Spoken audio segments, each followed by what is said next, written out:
Welcome to Studiopolis, and this time we're playing with Mighty and Ray. Welcome to the best level. I mean, yeah, maybe. No, sorry, no. With Studiopolis, you said. Yeah. Okay, so I'm having some real bad luck here, so I might as well just use Ray.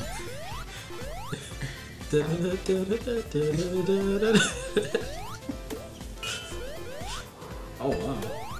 Yeah, Ray is really good at getting you up those higher ledges in a like faster than his Tails can. But is he faster than Sonic?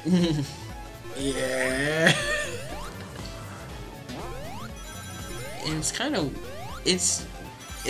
strange, but it also makes sense that that Ray, like in the Mania Adventures cartoons, you see that Ray is shorter than Mighty and everybody else. He's like Tails' size, but in the game, he's the same size as everybody except Tails.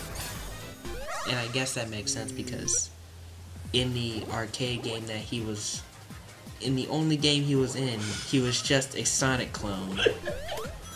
So like, eh. Oh, what a way. Gotta put some respect on Ray's name.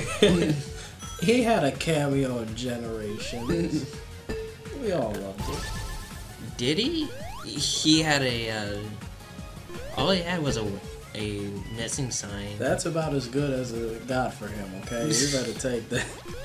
It's a glamour shot, okay? Well, yeah, here's Special Stage 5. 5? I mean, it's the color palette of 5.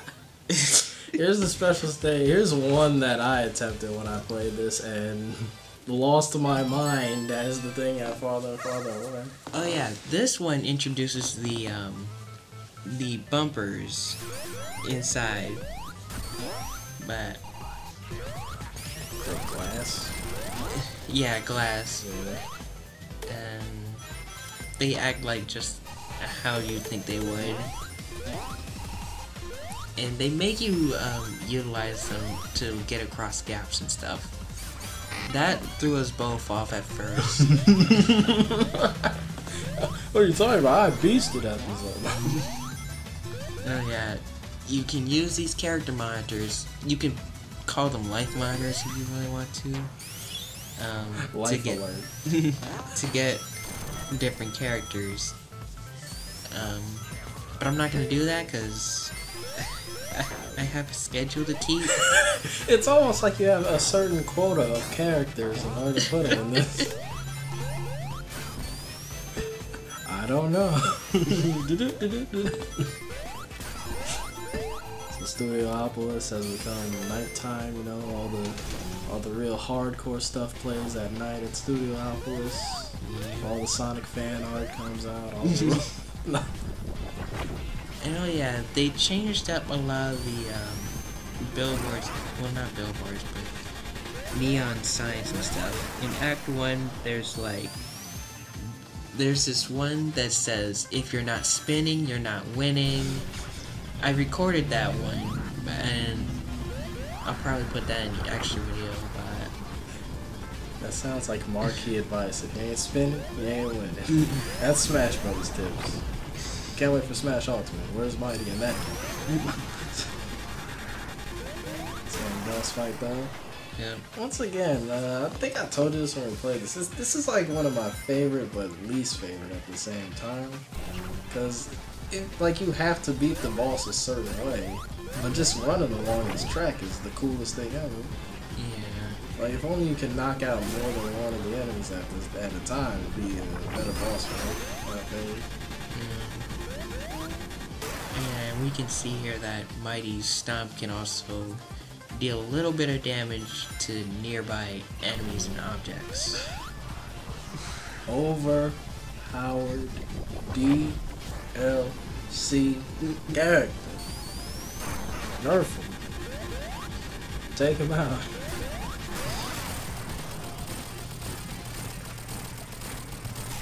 Yeah, that's the heavy gunner, as always.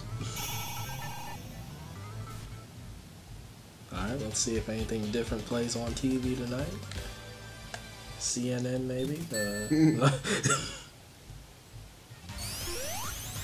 Oh, it's a different color a little bit. So Fox News then, you know.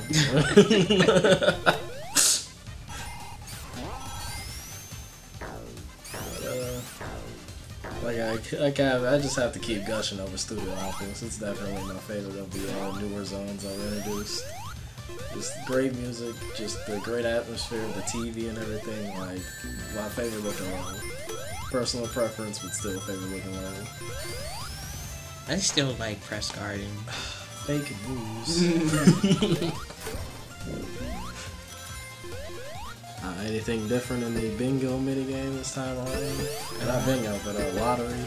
Nah, there's nothing different. This is different though. This is cool. It's okay. It's not that cool. I mean, it is Studio Apples, you know, the coolest level. Yeah. And in that pipe, that's a that leads to a special ring that wasn't there before.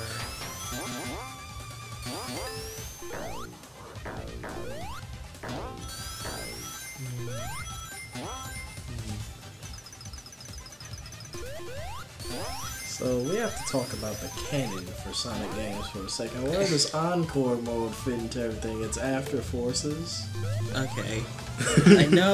I know we said it was after Forces, but I think that this is actually an alternate timeline where, like, instead of after Forces, he really came from... This is another place where he could have landed after the ending of Mania Regular. Are we making a theory here? Because if we say it's after Forces, then that means that we failed in destroying the Phantom Ruby, and that's where another special thing is. So, like, all it did was just send him back. But how? Did it act autonomously again? But they kept saying we should destroy the Phantom Ruby to send him back, which doesn't make any sense. But, like, where did the Phantom Ruby go? What happened to it? But I thought the Phantom Ruby only had virtual reality power, though.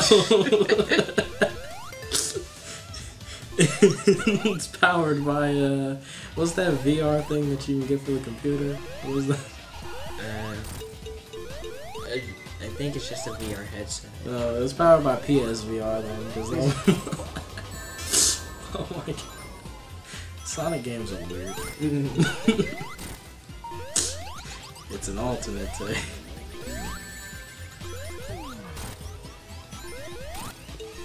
Yeah. The same boss fight as before.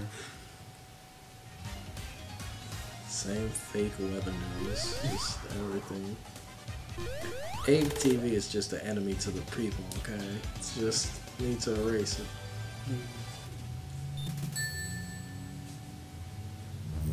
And of course, we're moving on to Flying Battery next. Flying Battery bombs the TV station. We'll get our message across somehow.